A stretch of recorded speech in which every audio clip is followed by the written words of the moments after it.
જય માતાજી, રામ રામ, સીતારામ, જય સ્વામિનારાયણ ને જય શ્રી કૃષ્ણ. તો કેમ છો ડાયરો? મજામાં ને? તો વાંધો નહીં લો, સ્વાગત છે તમારા બધાની ફરી એકવાર નવા દિવસે નવા બ્લોગમાં. અને અમારા ભાણો જ્યાં મોબાઈલ કરવી બાજુ હાલે જાય છે. હાલો ડાયરો, કેમ છે? મજામાં ડાયરો? ને જો સુરત દાદા ઉગી ને એટલે પોગી ગયા છે. જો એટલે વ્યૂ મસ્ત છે અત્યારમાં. સવાર સવારમાં ગામડાનો વ્યૂ અત્યારે. અહીંયાથી પતંગ ચગાવવાની બહુ મજા આવે. જમીન ચડાવો પતંગ આમ ઢાળીએ રહ્યો ને પતંગ ચગાવવાની બીક નહીં. આવું વ્યૂ છે સવાર સવારનો ગામડાનો. અને હા મિત્રો, આપણે ગઈકાલે તો આખો દિવસ કંઈ વિડીયો શૂટ કરવાનો ટાઈમ મળ્યો નહોતો, કેમ કે પાણીના લગ્ન હતા એટલે બધું કામકાજમાં ના પેલું બીજું કામકાજ હતું. એટલે ગઈકાલે જ કાંઈ વિડીયો શૂટ નહોતો કર્યો ને પ્રમદીક શૂટ કર્યો હતો. એ કાંઈ એડિટ કરવાનો ટાઈમ મળ્યો નહોતો. અને હવે આજે જોઈ ગયા આજે કેટલોક વિડીયો બને. જોકે લગભગ આજ તો થોડો જાજો વિડીયો બનાવી નાખશું. ને આજે છે ભાણાના લગ્ન ને ગઈકાલે જાન આવી હતી ભાણી, એટલે એને કાલ તો કાંઈ ટાઈમ મળ્યો નહીં. હવે જો 8:30 જેવું થઈ ગયું છે. બસ હવે બધા બેહે એટલી જ વાર છે. આપણે અયોધ્યામાં આજે રામ ભગવાનની મૂર્તિ પ્રાણ પ્રતિષ્ઠાનો કાર્ય મહોત્સવ છે આજે. તો બધાને હે જય શ્રી રામ. આ વિડીયો તો લગભગ હજુ વાર લાગી જાય 3-4 દિવસની. હાલો હવે હે ને જય શ્રી રામ. હા, જય શ્રી રામ. મારા અને મારા પરિવાર ને આપણા યુટ્યુબ પરિવાર તરફથી બધાને હે ને જય શ્રી રામ. અને જો કલ્પેશ એને કે હાલ્યો આવે છે. હવે જો બધા એને ક્યાં તૈયારી જ છે. અહીં ક્યાં હેલો તમને બતાવું. અહીં ક્યાં ટ્રેક્ટર આવી ગયા છે. બે એટલી જ વાર છે, નીકળવાનું છે. હાલો ડાયરા ને રામ રામ, સીતારામ, જય માતાજી, જય શ્રી કૃષ્ણ, જય સ્વામિનારાયણ. ડાયરો કેમ છે? મોજમાં. આપણે તો હમણાં કા લગ્નમાં જ છે આ 3 દિવસથી. આ ત્રીજો દિવસ થઈ ગયો. તો વિડીયો નતો આવ્યો, આજ પછી શરૂઆત કરી દીધી વિડીયોની. તો વિડીયોમાં બનાવી રહીજો. આજે તો જાન જવાની.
બાળક સોરું વિને મારી સમર વેલી આવજે યાદ કરું ન્યાય આવજે મેલડી એ યાદ કરું ન્યાય આવજે મેલડી યાદ કરું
મેરી મેરી ખાઈ ગયા હવે આવી ગયા જમવા.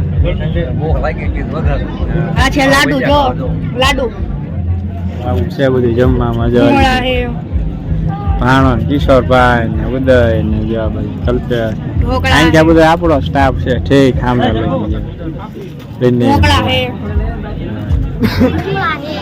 મંગળા હે, ભજીયા હે, દાળ હે, બધી છે. ખાવા માંડી જાવ ફટાફટ. મોહનથાળ. ચાલો ડાયરો હવે હે ને જેમી લઈ પછી પાછા મળ્યા કરી.